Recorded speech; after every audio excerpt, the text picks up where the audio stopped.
This seal has hardened. It's probably from 1979. Wait until the sun is hitting your door directly,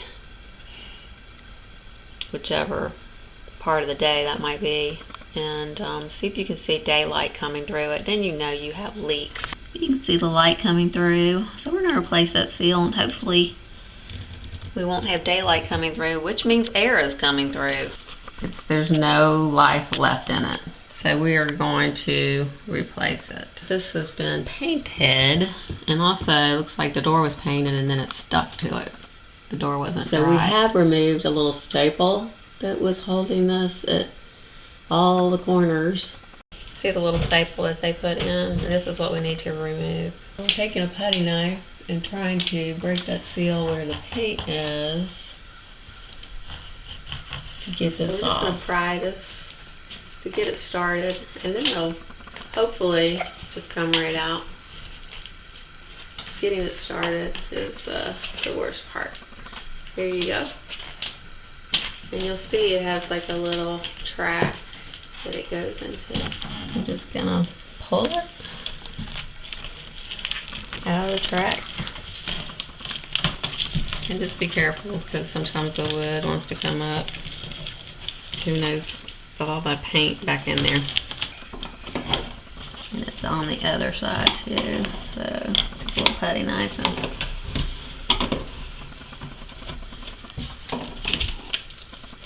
get it out a little better. And just kind of sanding this with the putty knife, basically, just to get the whole paint off. Now we're gonna stick in the new weather stripping. It goes just right into that groove. If you don't have this type of door frame, there's self-sticking weather stripping that you can put on your door. Here's the second piece we need to put on. Gonna finish this off. We cut it a little longer just so we make sure that we'd have a good tight joint. I purchased a whole set of strips to do the whole door. You really want to make good contact with your threshold. You can see there's no gap or space. It's literally just perfect. You may have to replace this bottom seal because they get flat. This we put on last year, and it's sort of a peel and stick jobby.